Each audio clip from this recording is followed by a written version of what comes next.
Om Swastiastu. Perkenalkan, kami dari kelompok 4 akan mempresentasikan pembelajaran menulis cerpen, puisi, dan drama dengan model pembelajaran yang tepat. Adapun anggota kelompok kami yang pertama adalah Ruth Gedesin Utama, yang kedua adalah Nima Dewi Lestari, dan yang ketiga adalah Niluh Murta Juniasih. Adapun submateri yang akan kami bahas yaitu pengertian puisi, cerpen, dan drama.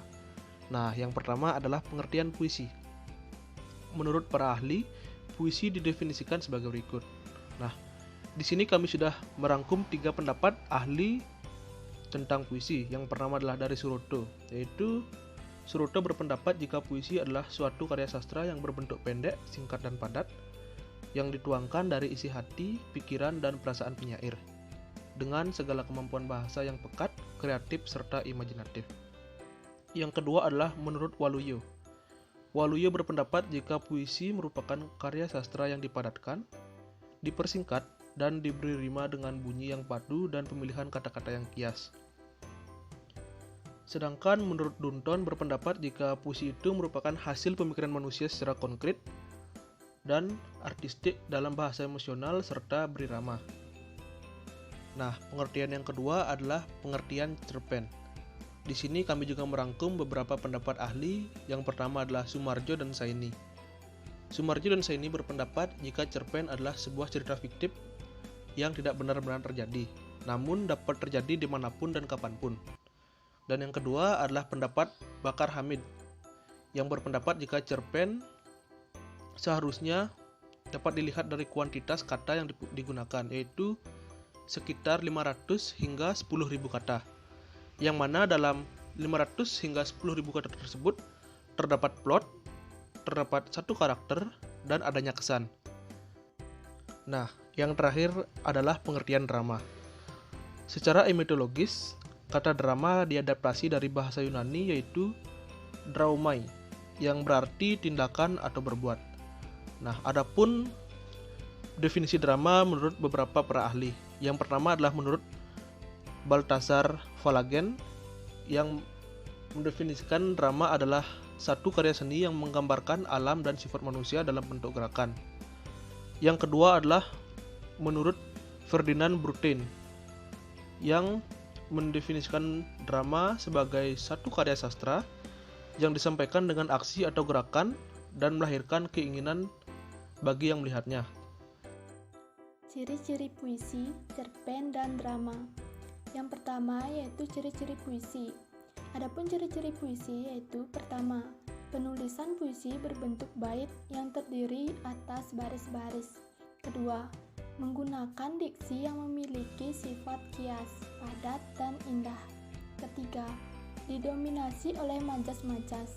Keempat, pemilihan diksi yang baik. Kemudian yang terakhir, setting, alur, dan tokoh tidak begitu ditonjolkan. Yang kedua, ciri-ciri cerpen. Adapun ciri-ciri cerpen yaitu pertama, cerpen bersifat fiktif. Kedua, susunan kata yang kurang dari 10.000 kata. Ketiga, bentuk cerita yang sangat singkat. Keempat, cerpen memiliki diksi atau pilihan kata yang tidak rumit sehingga mudah dipahami oleh pembaca. Kelima, hanya memiliki alur cerita tunggal. Dan yang keenam, di akhir bagian terdapat pesan moral. Yang ketiga, ciri-ciri drama. Adapun ciri-ciri drama yaitu pertama, berbentuk dialog dan monolog. Kedua, tokoh diperankan oleh manusia, wayang, atau boneka. Ketiga, terdapat konflik atau ketegangan yang menjadi inti dari cerita drama. Keempat, pementasan di atas panggung yang telah dilengkapi beberapa perlengkapan. Dan yang kelima yaitu sebagai sarana hiburan. Unsur-unsur puisi, cerpen, dan drama. Yang pertama yaitu unsur-unsur puisi.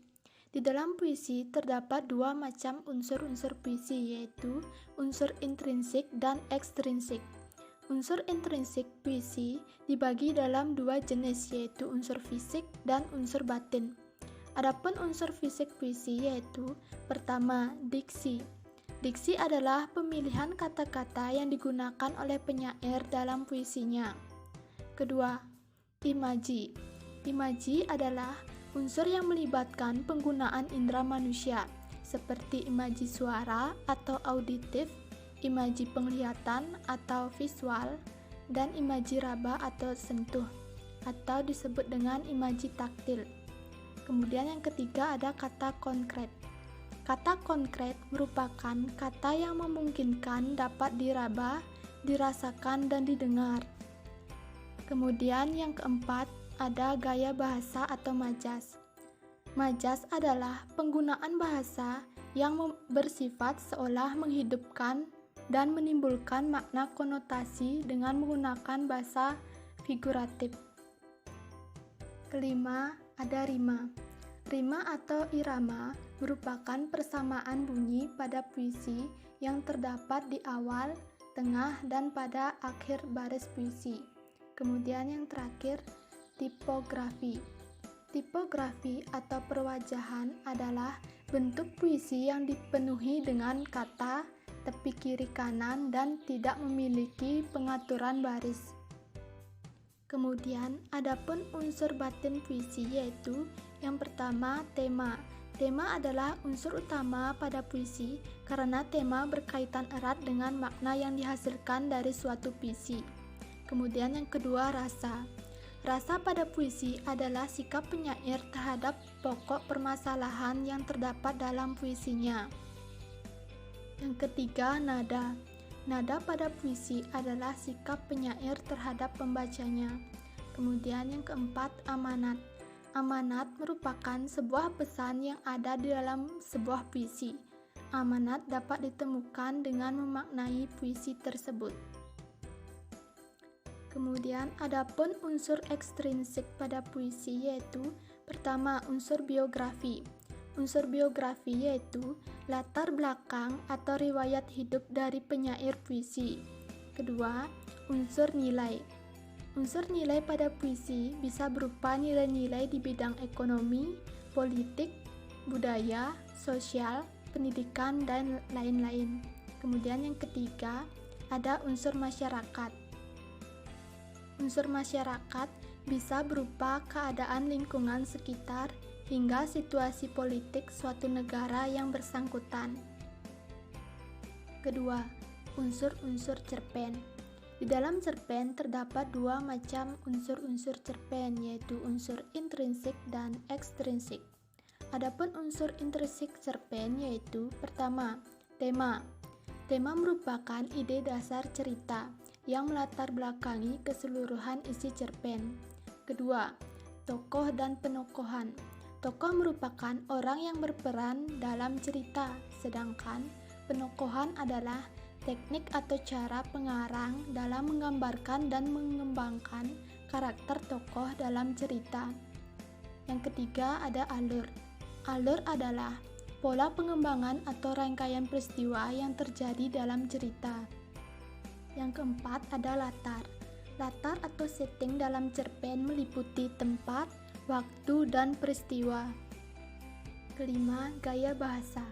Gaya bahasa digunakan dalam menciptakan suatu nada dan suasana persuasif, serta dialog supaya mampu memperlihatkan interaksi sekaligus hubungan antar tokoh.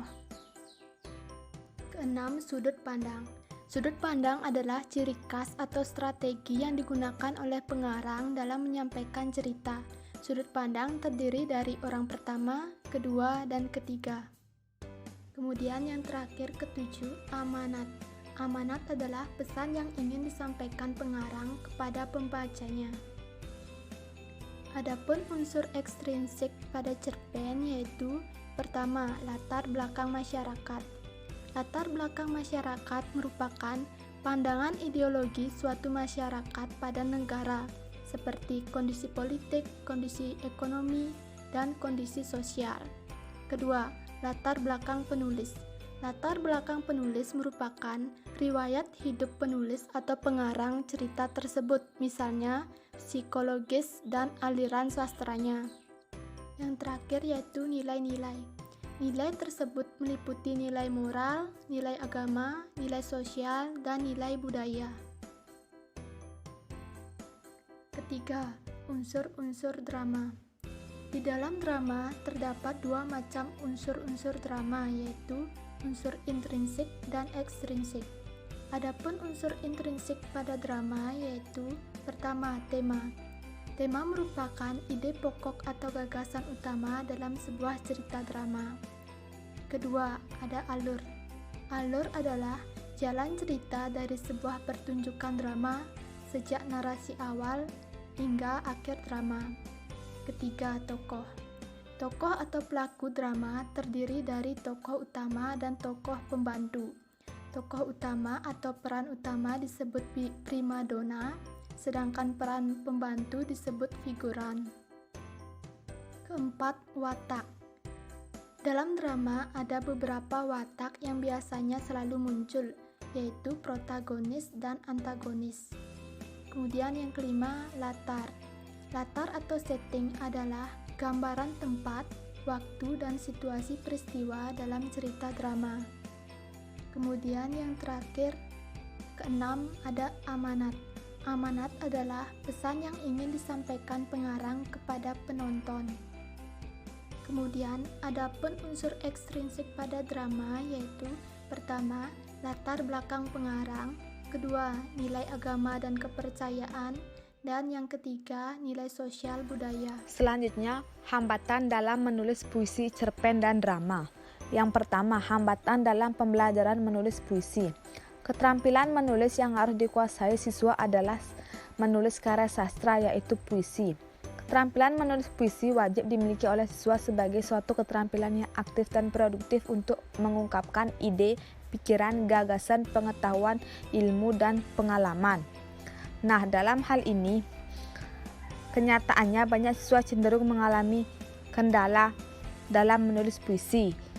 Adapun kendala-kendala yang dihadapi antara lain yaitu siswa sulit memunculkan dan mengembangkan ide, sulit mengekspresikan ide, pikiran, perasaan, dan imajinasi yang akan mereka tuangkan dalam puisi. Siswa mengalami kesulitan untuk menyesuaikan tema dengan isi puisi. Siswa juga mengalami kesulitan dalam menggunakan diksi, citraan, dan gaya bahasa. Mereka kesulitan untuk menemukan pilihan kata yang tepat, citraan, dan gaya bahasa yang sesuai dengan objek yang dihadapi, sehingga mereka merasa kurang maksimal dalam menulis puisi. Setelah itu, terdapat beberapa faktor internal yang menjadi kendala dalam penulisan puisi.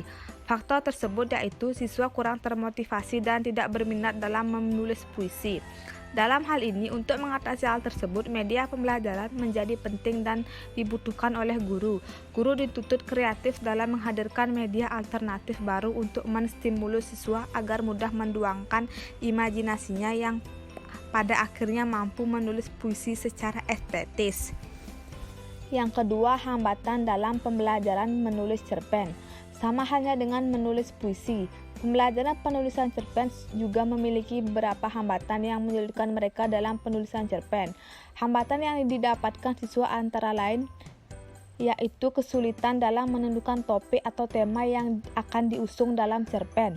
Selain itu, ada juga siswa yang mengalami kesulitan dalam membuat dan mengembangkan kerangka tulisan, kesulitan dalam merangkai alur, kesulitan dalam menentukan konflik, serta siswa tidak dapat membuat kalimat yang efektif. Selain hambatan-hambatan tadi, ada juga hambatan yang muncul dari dalam diri siswa. Hambatan-hambatan seperti kemalasan siswa dalam menulis cerpen, tidak adanya motivasi dalam penulisan, serta pemahaman siswa yang terbatas tentang cerpen. Yang ketiga, hambatan dalam pembelajaran menulis drama. Adapun hambatan dalam pembelajaran menulis drama adalah sebagai berikut. Yang pertama, mengembangkan tema cerita. Siswa memerlukan banyak waktu untuk menentukan dan mengembangkan ke dalam bentuk dialog serta menuangkan ide menarik menjadi sebuah naskah drama.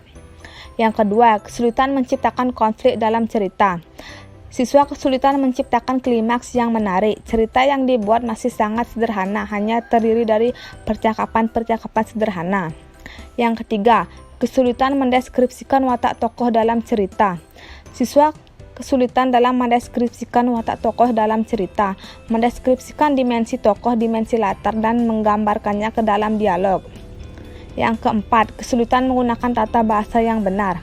Kesulitan yang dialami oleh siswa disebabkan juga oleh cara mengajar guru yang monoton, yang dimana biasanya setelah menjelaskan teori guru langsung memberikan tugas tanpa memberikan contoh yang jelas.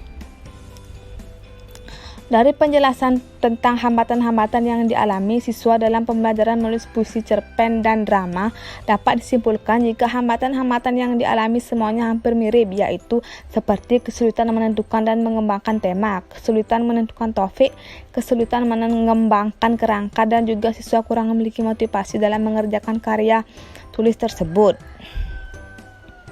Sehingga guru dapat membantu siswa dalam meningkatkan keterampilan menulis, khususnya menulis puisi, cerpen, dan naskah drama.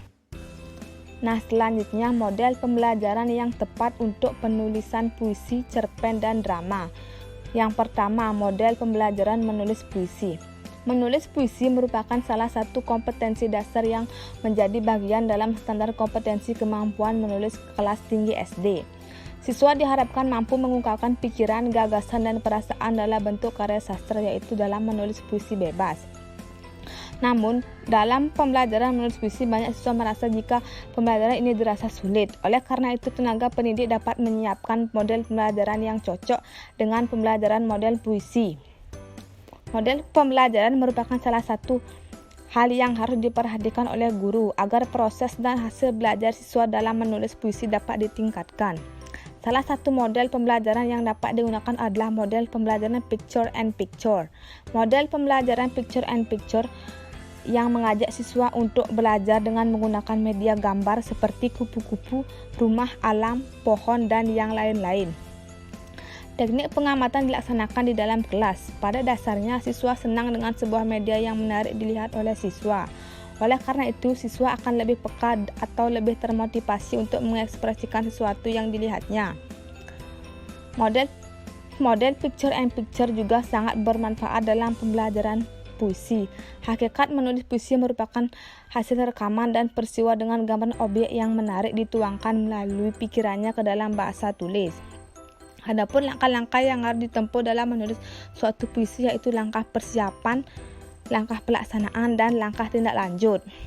Nah, yang pertama langkah persiapan. Guru menentukan tujuan yang diharapkan dapat dicapai oleh siswa. Yang kedua, menentukan gambar yang akan diamati. Diusahakan gambar yang diamati adalah gambar yang menarik dan dapat mengunggah minat siswa untuk menulis puisi. Yang ketiga, menentukan cara belajar siswa dalam mengamati gambar. Tujuannya agar siswa dapat bekerja dengan baik sesuai petunjuk dari guru dan dapat mengerjakan sesuai dengan yang diharapkan.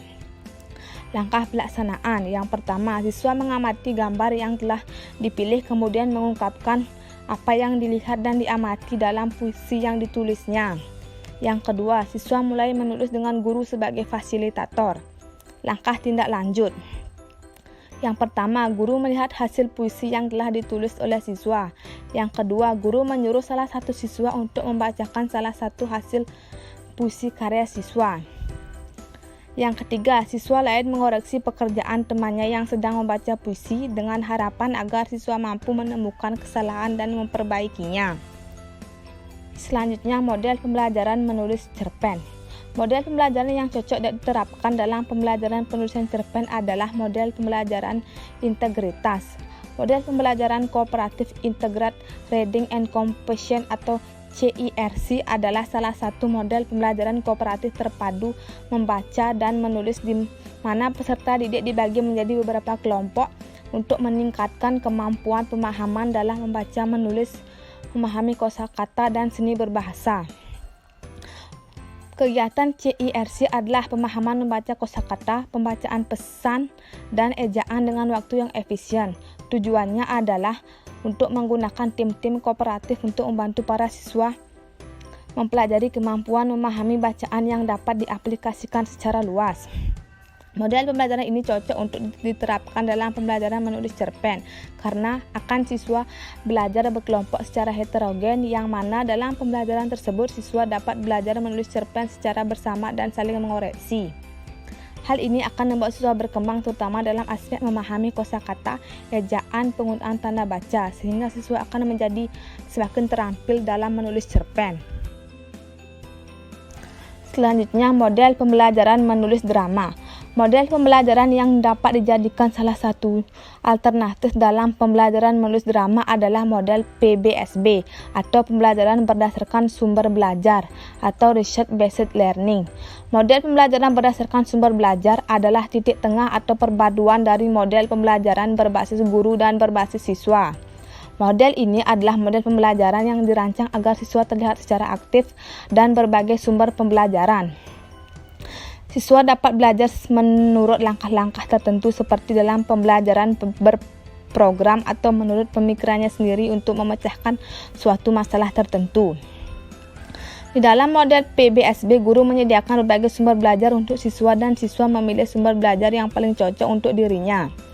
Jika kedua komposisi tersebut diaplikasikan dengan maksimal, maka tujuan pembelajaran akan tercapai dengan optimal.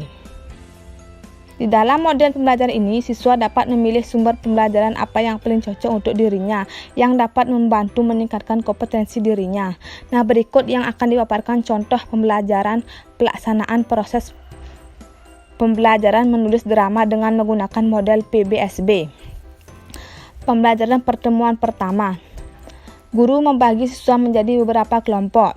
Kemudian, guru memaparkan materi mengenai unsur-unsur drama, khususnya unsur tema dan plot. Setelah itu, siswa mencari tema dan untuk dijadikan inti cerita sebuah naskah. Pembelajaran pertemuan kedua. Pertemuan ini membahas mengenai dialog, penokohan, latar, dan penulisan naskah. Dalam pembelajaran, guru dapat menggunakan sumber belajar seperti sebuah naskah drama. Setelah mengamati sumber belajar, siswa dibebaskan untuk bertanya. Setelah sesi tanya jawab, siswa diminta untuk membuat penokohan, dialog, dan latar yang terangkai dalam sebuah adegan drama. Pembelajaran pertemuan ketiga. Guru menggunakan sumber belajar seperti video atau PowerPoint yang berkaitan dengan penulisan drama. Sumber belajar tersebut dimulai dari pencairan ide atau tema cerita, membangun plot, membangun penokohan, membangun dialog, dan membangun latar dalam drama. Setelah itu, siswa ditugaskan untuk membuat sebuah naskah drama sesuai dengan ide dan kreativitas masing-masing. Pembelajaran pertemuan keempat. Guru meminta siswa untuk mengumpulkan naskah drama yang telah mereka buat. Guru meminta beberapa siswa untuk membacanya naskah drama yang dibuatnya, kemudian ditanggapi oleh siswa yang lain.